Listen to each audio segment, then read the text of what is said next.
Welcome to our annual Matchmaker event. This is an event that we look forward to every year. Pat and her team just do a tremendous job of putting this all together, tying it all together and making it happen. And we do this to support small minority and women-owned businesses within our state. We want to make sure that you guys are having the opportunity to network, to meet other businesses, and then the opportunity to work with us at the state level to make sure you have the access to all of us here. So, appreciate everyone coming out today, being a part of it, and for what you do to help grow our state's economy. You guys are quintessential to the growth and the tremendous success that we've seen over the last 4.5 years in our state. And with your continued success and support, our state's going to continue to go in the right direction. So, my name is Mike Preston. For those of you who haven't had the opportunity to meet, for the last 4.5 years I've served as the Executive Director of the Economic Development Commission for the state. Recently, as part of the Governor's transformation efforts and consolidation of state government, economic development has been merged into what is now the Department of Commerce.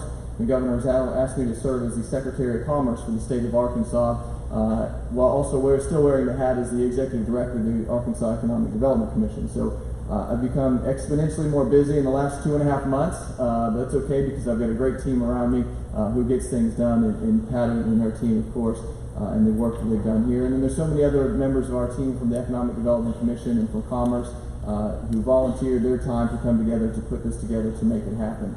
I do want to give a big shout out and thank you to our primary sponsor today, and that's the Little Rock Chamber of Commerce. I see we have folks from the Little Rock Chamber here. Appreciate y'all being here for your sponsorship.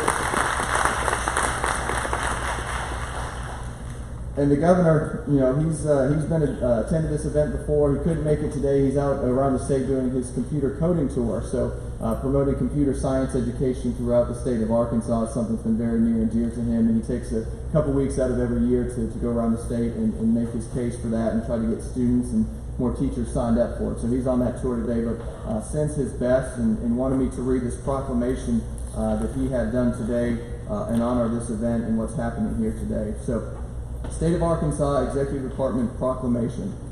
Whereas the State of Arkansas recognizes the contributions of Arkansas's firms owned and operated by minorities, women, and service-disabled veterans who contribute to the state's economy in innumerable ways. And whereas the entrepreneurs are dreamers and hard workers with an idea for a product or service, and they come from all walks of life. And whereas the Minority Women-Owned Business Enterprise Division within the Arkansas Economic Development Commission of the Department of Commerce, that's a mouthful, promotes the growth and sustainability within the sector by providing business owners with real-world technical and professional assistance, certification, procurement, networking, capital, and contracting opportunities while utilizing our partners in state and federal government, higher education, lending institutions, and the private sector. And whereas approximately 25% of small businesses in Arkansas are owned by women, while the number of minority-owned businesses is around 14.7%. And whereas the contributions of minorities, women, and service-disabled veterans are vital in cities large and small in every county across the state of Arkansas has a law in place requiring 15% of the total amount expended in state-funded and state-directed public construction programs in the purchase of goods and services for the state each fiscal year is paid to certified minority businesses, those who have met the eligibility criteria through our Minority Women-Owned Business Division. The division maintains a list of minority vendors in every industry, from retail and restaurants to construction and hospitality. And additionally, whereas the Minority Business Loan Mobilization Guarantee Program helps the Arkansas State Certified Minority Businesses with loan guarantees from $10,000 up to $100,000. By providing such services and supporting the sector of business owners, the state of Arkansas ensures the diverse economy enjoyed by its citizens will continue to thrive. Now therefore, I, Asa Hutchinson, Governor of the state of Arkansas, by virtue of the authority vested in me by the laws of the state of Arkansas, do proclaim September 12, 2019 as Minority and Women-Owned Business Development Day. Thank you all.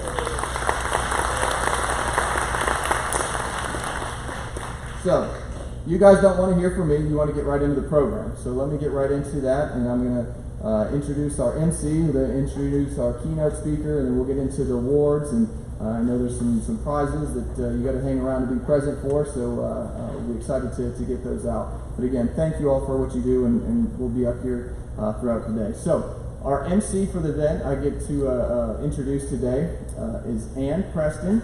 She is an award-winning journalist. She started her career, she's a native Floridian, graduate of the University of Florida, where her 4 years there she spent basically running the school in all aspects, from student government to president of her sorority, to culminating as the 2005 homecoming queen at the University of Florida. She then went on to start her professional career in Gainesville at the ABC station as a news anchor. She went back to her hometown of Fort Myers, where she worked at an NBC affiliate. She moved there to Tallahassee, Florida, where she spent time as the primary evening anchor at the ABC affiliate, and then went to a top 10 market in Tampa, Florida, where she was an anchor at a Bay News 9 station. She was kind enough to agree to give up that top 10 anchoring job to move to Little Rock, Arkansas with her husband, who had an opportunity to come to the state at the request of the governor. And she has since found an opportunity here in Little Rock doing broadcast news all over the country for small markets. There's a company called Media Gateway based here in Little Rock that does newscasts all over the country, from Hattiesburg and Meridian, Mississippi to Albany, Georgia to Gainesville, Florida, and all parts in between. So now Ann is seen all over the country in small markets where she's doing the news. So she has a very illustrious career in broadcasting, has been very active in the community here, was the 2018 Cystic Fibrosis Breath of Life Gala honoree, the 2017 co-chair of the Women of Inspiration event, is involved with the Children's Advocacy Centers, with the Easter Seals. For the last 12 years, she's been my best friend. And on December 13th, 2014, she made me the luckiest guy in the world and became my wife. And on January 8th, 2019, she took on probably the newest and coolest title she'll ever have, and that is mother to our son, Pierce. Please welcome my wife, Ann Preston.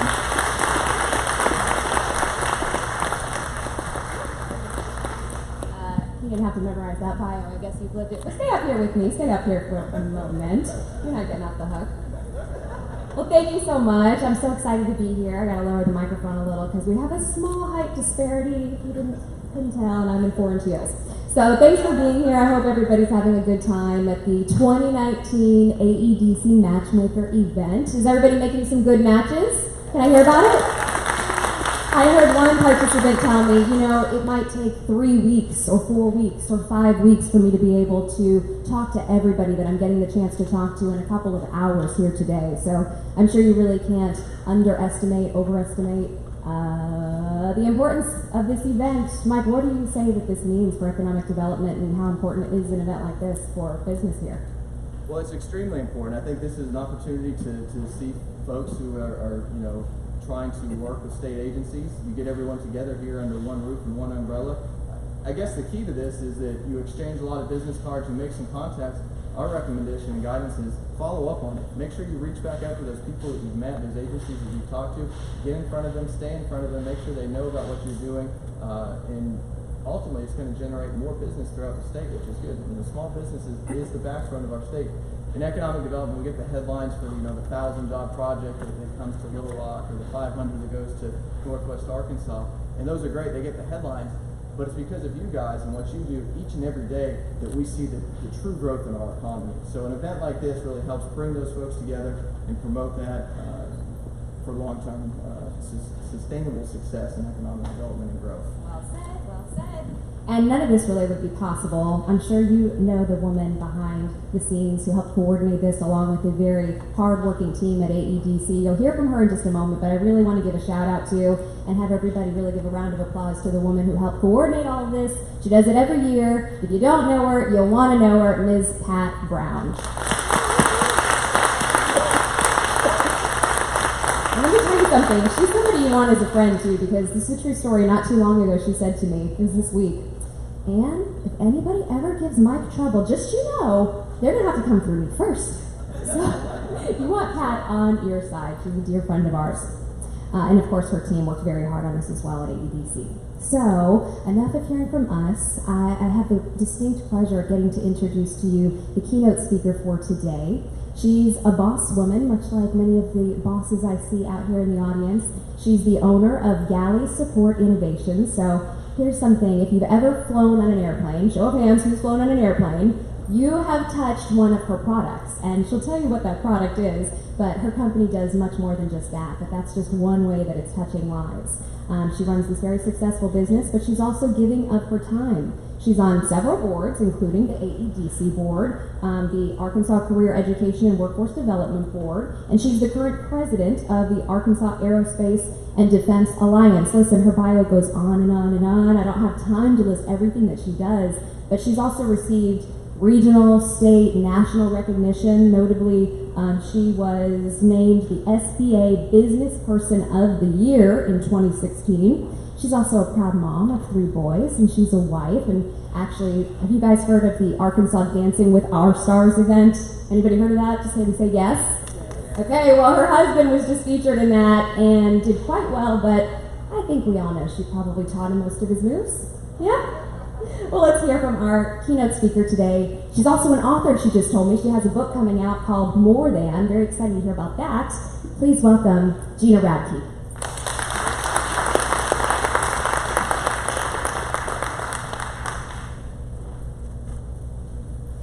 It was at a business event for leaders that I was discussing aerospace manufacturing with a gentleman, and my husband walked up, and I was introducing him to my husband, and we were kind of conducting business, and I handed him my business card, which says CEO and owner, and he said, "Are you the owner for tax purposes?"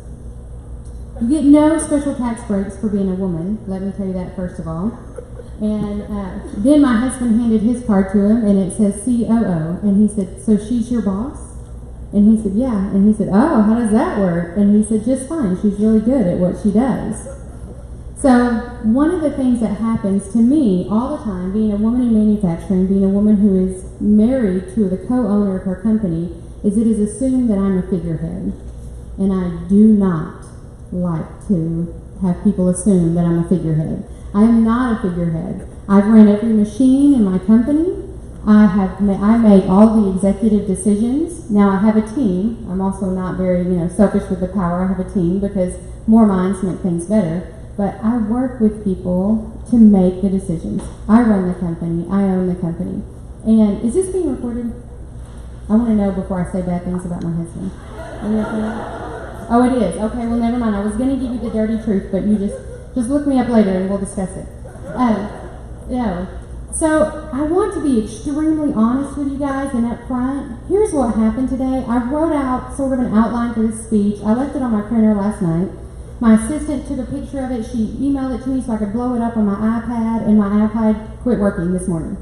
So we're just going to kind of, go with the flow here. And admittedly, I have, clinically diagnosed ADD, and I choose not to be medicated, so this is going to be fun. So we're going to, all my ADD people, right? Yeah. ADD people make the best CEOs because we can multitask like nobody's business.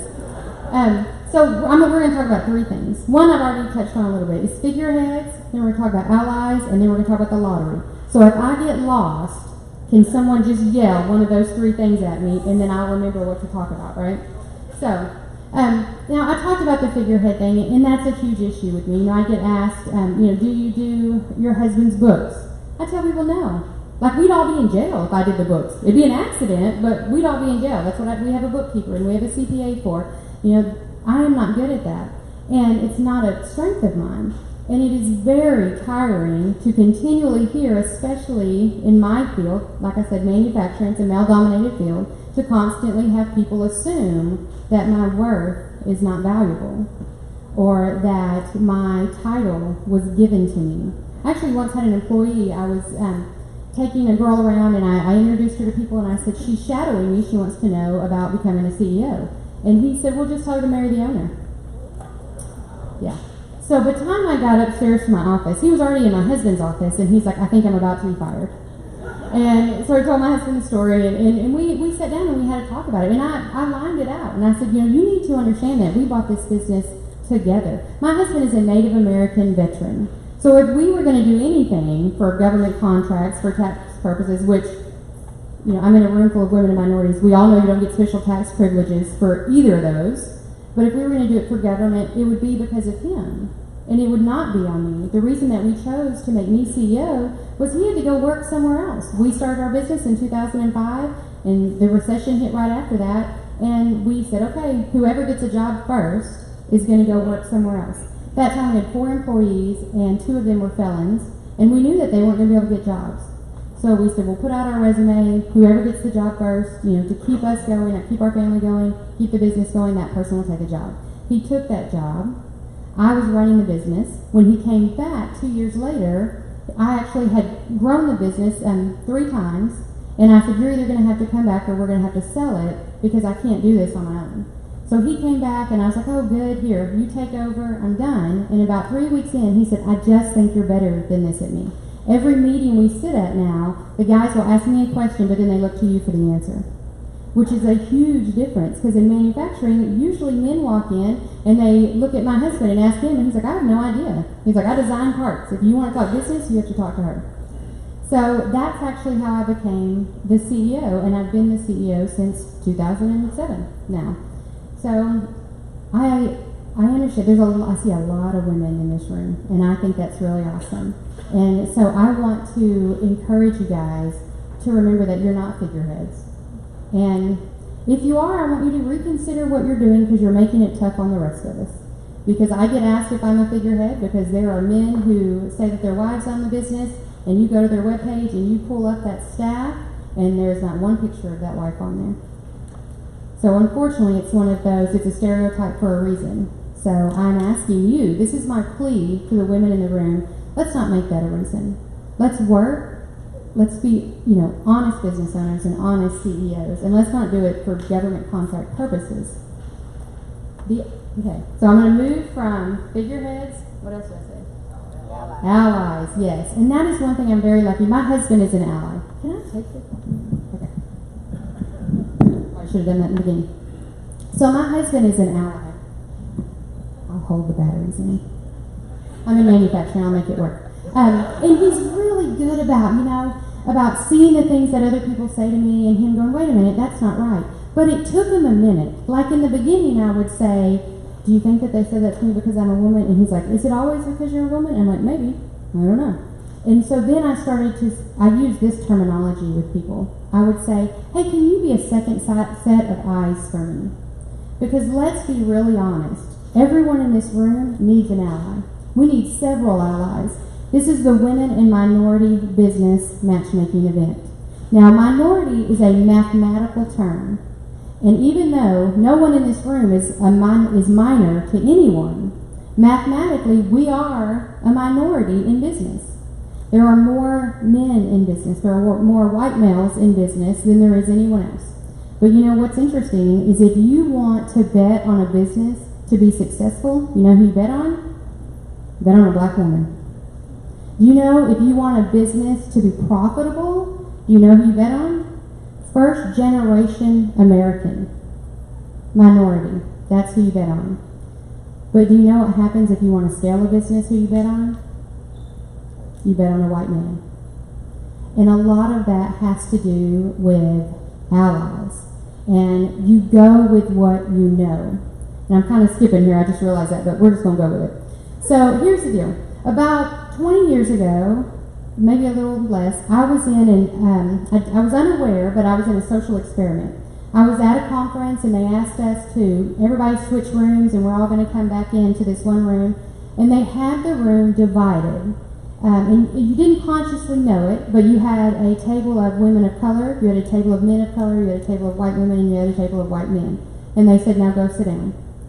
Every single person, except myself, sat with the person who looked just like them. The white men sit with the white men, the men of color sit with the men of color, the women of color sit with the women of color. Why is that? It's because we go with what we know. That's what you feel comfortable with. I mean, I don't want to, point anything out, but look at the tables that you're at right now. You go with what you feel comfortable with. And that is the reason that we have an issue with access to capital. Because who are our bankers? White men, right? When my husband and I'm not bashing on white men. My daddy was a white man. Love him. Love you, Mike. I said, listen, I love white men. Not enough to marry one of you, but I love you. But when we were first in business, we had a gentleman who really came in and was very good to us, and he was an older white man. He was about in his 50s, And he would take us to banks and he would say, I don't understand why they're not giving you any money. You're the right age, you have the right credit scores, you have a viable business. Like, why are they not giving you this money? And it was funny because 15 years ago, nobody was really talking about access to capital. And I'm like, I don't know either. And he's like, I don't understand. And so he starts talking to people, and people said, well, I just can't see myself in them. Well, of course you can't. Unless you're going to wear my heels, you can't see yourself as me. You can't see yourself as a Native American man who grew up on a reservation. Because we go with what we know. And it's unfortunate, but it's natural. So we have to be purposeful of not going with what we know. So they asked, now I want to tell you, I think I was 22 years old when this social experiment happened. So they asked me to stand up. I sat at a table with all women of color, and they said, stand up and tell us why you chose this table. Like everyone, they basically just gave this spill idea. You go with what you know, it's natural, da-da-da. And then they asked me to stand up and tell me why. And I was like, now let me tell you, there is nothing worse than being a social experiment that you don't know about. Then to be asked a question where you look like you're the person who is so woke and so like socially advanced, and you have no clue as to why you're sitting where you're sitting. So I was like, I just felt comfortable here. So for years I thought about that. I was like, why? If he's telling me that I should go to what I know, and my mom's a white woman, and this is why would I go and choose that table? And then it dawned on me that I grew up in a neighborhood that we had a block, and there were 4 houses, and each house had daughters in it. And I was the only white girl on that block. So I grew up going to church with black women. I grew up doing my hair with black women. I grew up having sleepovers with black women. That's where I felt safe. And that's why I went with what I knew. But that is not the norm. And that's why we're going to have to find allies. And we can't find, I'm going to tell you right now, the worst way to find an ally, and I know the men can agree with me on this, and women, I'm going to bash on us for just a second. If we're like, I don't know why he did that. He didn't do that right. He should have done da-da-da. I got off of a bus one time at a manufacturing event, and this man offered this woman in front of me her hand. No, I'm sorry. He offered me his hand, and I said, thank you, sir. And I took his hand and walked off the bus. And the woman behind me said, she must be somebody's wife. I don't know why. I don't need your help. Is that man going to help another woman? No. He made her, she made me, one, she demeaned me, because again, I've got another woman assuming that I'm a figurehead, which I am not. And then two, he's not going to offer the next one. I'm terrified to offer the next person, their hand. He's like, I don't know what to do, I don't want to get, don't get mad at me. So we can't find allies by bashing them. We have to find them by opening their minds. We have to find them by opening their eyes and by saying things like, I need another set of eyes on this. Can you tell me, when we're at this boardroom table, can you tell me, does it seem like the men repeat my idea as if it's their own? I'm asking, in all honesty. Can you tell me, did that seem a little weird that he said that? Or have you ever noticed that this happens? And you just ask the question and say, hey, I feel like I can trust you. Can I ask you to just tell me if I'm thinking correctly? And here's what happens, is they start looking for it, and they start seeing it. And my husband started to see it. And one day we had been to an event, we'd been to a trade show that was about 4 days long, and at the end of it, he said, I'm exhausted. And I said, why? And he said, because everyone here is a sexist. Not everyone. And he was like, did you notice that man did this? And did you notice that man did this? And he began to call people out.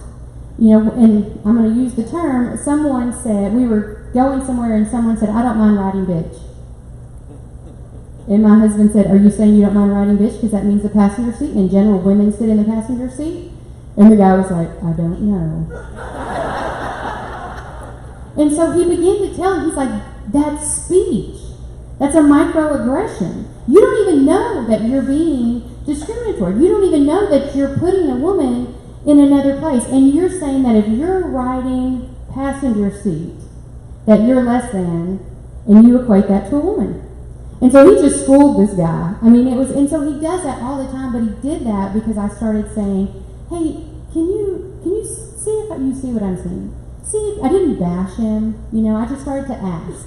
And then his eyes were open to so much. And it made such a huge difference in our lives and with us and with the other men. And now, the other day I had a event happen, it was a board meeting actually, and one of the guys who works for me this guy came in to sell us some, I think it was insurance, and I said something, and then he was like, well, let me tell you what this really means. And my guy sitting next to me said, did you just mansplain her? So we have started to build that, because my husband would tell him, this is mansplaining. You don't have to tell her what she already knows, or you don't have to repeat her statement because you think, now if you repeat it, the other men in the room are going to understand it. No, her statement stands on her own.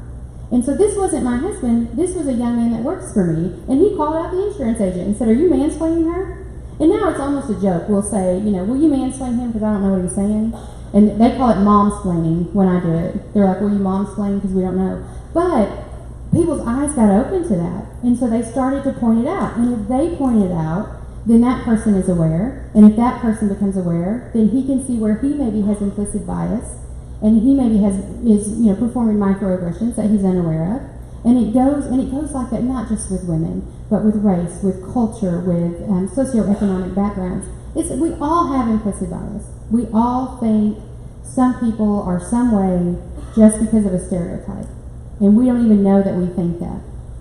And so that's why it's really, really important that we form allies and that we bring people in to help us. Because let's be really, I don't need someone to stand on the stage and help me, but when there's a room full of all males and they have no woman and someone says we don't want to hire her because she may get pregnant, I need an ally to stand up at that point and say, no, we can't do that. That guy may break his leg and be out for 6 weeks. He may have a heart attack. No. That's when we need those allies. We need them in the banking fields. We need them in the boardrooms. So it's really important to go out and get those allies, and that is going to lead me into the lottery. When I told them I was going to talk about the lottery, they were like, oh, is that going to be controversial? But let me tell you, there's a saying that goes with the lottery is you have to be in it to win it, right? So in business, you have to be in it to win it. We know that there are days like this because people are beginning to see the impactfulness of diversity, whether it in gender or race. They are beginning to see that, and they want that. They don't want to be the one that shows up and says something completely culturally insensitive because it was all 56-year-old white men around the table. No, they want us all involved. But if we are not in it, then we don't get a piece of that pie. And I'm talking about Rotary clubs. I'm in a Rotary club that I absolutely love, and when I go, I play a little game, count the people under 50, count the minorities, and count the women. Because it's that noticeable. And you know what? They formed a diversity committee because they want people to come in. But we have to be there. We have to be at the chamber meetings. We have to be at the Rotary meetings. We have to be there because if we're not there, we're not getting the business. So just like if you want to win the lottery, you have to be in it to win it. You got to buy a ticket to make it in business. And that's what we're all here for, right? To make money. To make money to, help others, to make money to buy your freedom, to make money to buy a boat, whatever you want to do, right? You have to be in it to win it. So you have to get involved in those organizations where business is happening because I can promise you there is room for you and they are waiting for you. Thank you.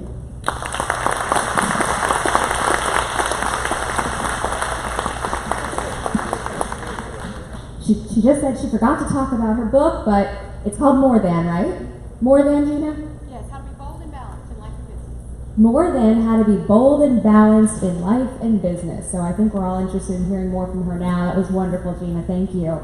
Okay, it is about 12:30 now, so we want to go ahead and get started with the awards portion of the event.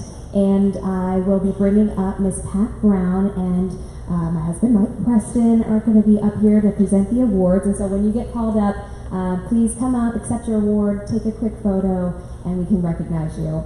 These recipients were all certified by the state of Arkansas. The companies have spent the most money, made the most money, have done the most business with minority, women-owned, and service-disabled veterans businesses. So this is really something to celebrate. So please enjoy applauding these businesses along with me. The recipients this year are, the first award is Certified Service Disabled Veteran-Owned Firm of the Year. This is presented to a service-disabled veteran-owned minority business enterprise that has success in their industry that has led to a significant increase in job growth and customer satisfaction. Won't you please congratulate with me, Integrity.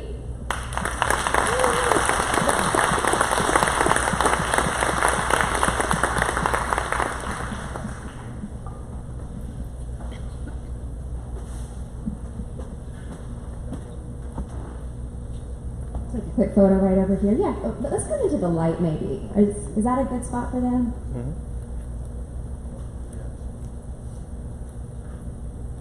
Okay.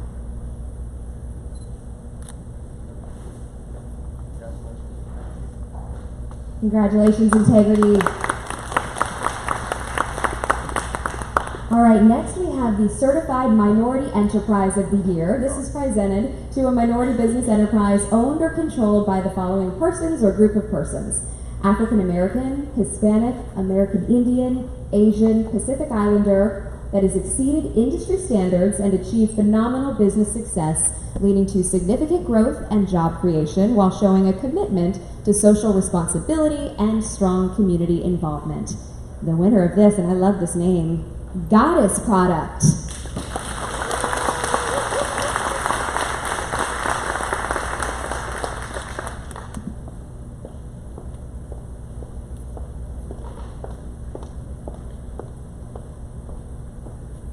Coming on up. I want to know what Goddess Product does. That's a great name. Office supplies? And what's your name? Leanna Godley. Okay.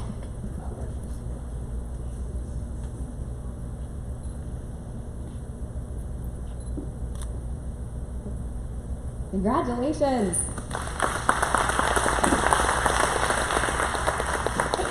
Okay, the Certified Woman-Owned Business Enterprise of the Year is presented to a woman-owned business enterprise controlled and operated on a daily basis that has exceeded industry standards and achieved phenomenal business success, leading to significant growth and job creation while showing a commitment to a social responsibility and a strong community involvement. The winner this year for that is Cornerstone Construction.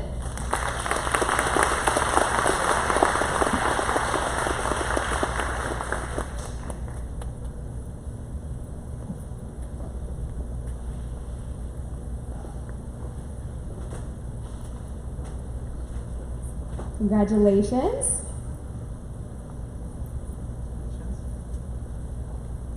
Take a photo.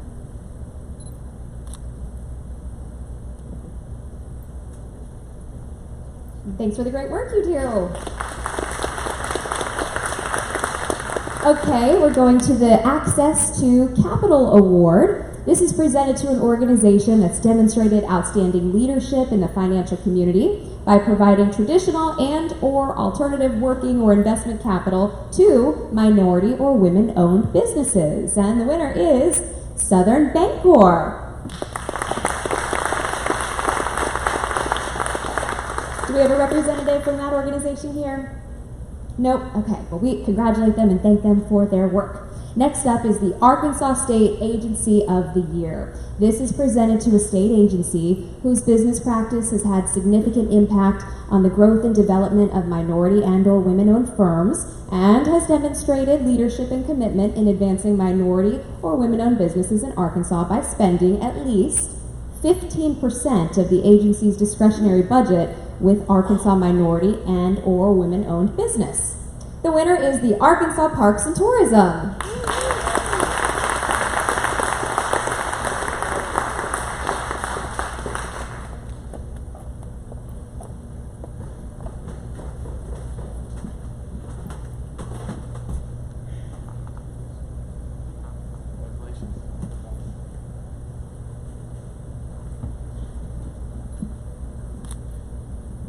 Even making Mike look a little short today. I like it. Congratulations. All right. This is the Arkansas College University of the Year. It's our final award. It's presented to a college or university who's demonstrated leadership and commitment in advancing minority or women-owned businesses in Arkansas by spending, again, at least 15% of the college or university's discretionary budget with Arkansas minority or women-owned businesses. Let's congratulate the University of Arkansas Pine Bluff. Great work, and I do not believe we have a representative here for that, but we do. We're coming. Yes. So do not move on without me coming up there.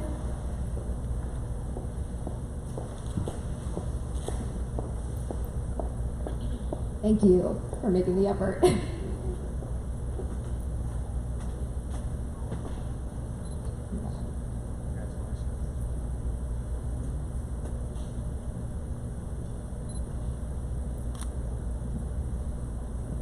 Wonderful. Let's give another round of applause for all of our winners today. All right, now to everyone here, congratulations to you as well. Your sheer participation by being here today shows you're committed as well to growing Arkansas's economy and supporting minority and women-owned businesses. And to close out our program, I want to pass things off to the woman who Mike and I want to mention, we heard a lot about even before moving to Arkansas 4 years ago. She was one of the first people that we were told about. So she's a legend here. We've talked about her. You've seen her up here. Maybe you know her. We just really have some glowing stories about this woman. Please give a warm welcome to the director of the AEDC Minority and Women-Owned Business Division and our good friend, Pat Brown.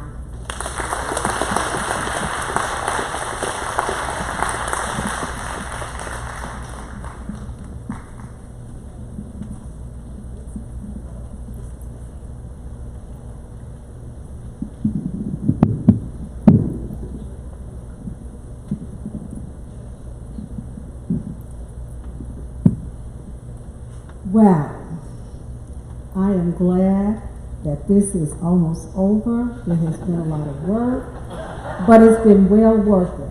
And this is the first year that we've given awards to those state agencies that have committed to doing business with minority, women-owned businesses, and also service-disabled veterans. We have other state agencies that are doing the same, but these are the ones that have spent the most, that are really, really, really doing a great job. On behalf of AEDC, I want to thank and congratulate each one of the award winners for all the business and economic development that they have achieved. I would like to thank Ann and also Mike for everything that they've done to help us during this time, and Ann being such a great MC today. I would like to thank each business owner that's here today for taking out the time and the initiative to connect with your fellow business owners and participate in this event to grow your business.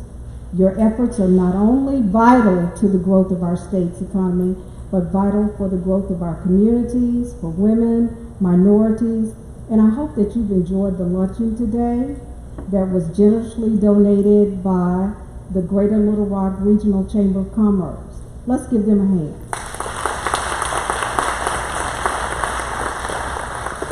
I want to thank my team. I'd like to ask my team, the Small Minority and Women Business Division, to please stand. If they're here, they're probably out there around there somewhere working really, really hard. And we'd like to ask all of our volunteers to stand and be recognized. If you volunteered, and they're probably still out there working too. So we want to thank. And I hope that you are enjoying the workshop. There's still more to come. And we're going to recommence the Matchmaker at 1:30. But one of the things that I wanted to remind you of is don't forget that we'll be giving away some great door prizes at the end of the event. We're going to give away 2 iPads. We're going to give away an office chair. And we just found out we've given away a shredder. So if you want to win, make sure that you complete the card. Drop it in the fishbowl at the AEDC booth. Again, we want to thank you so much for being here. You just don't know how it's just great. It's a great opportunity, and it's a great opportunity for us to help minority and women-owned businesses to grow.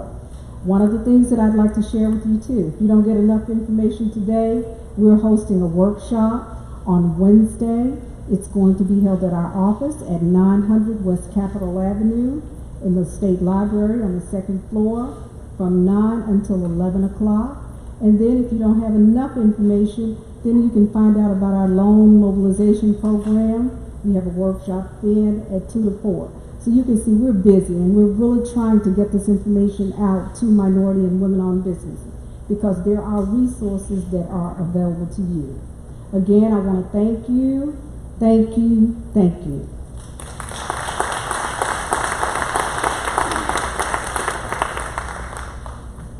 Enjoy the rest of the day, guys.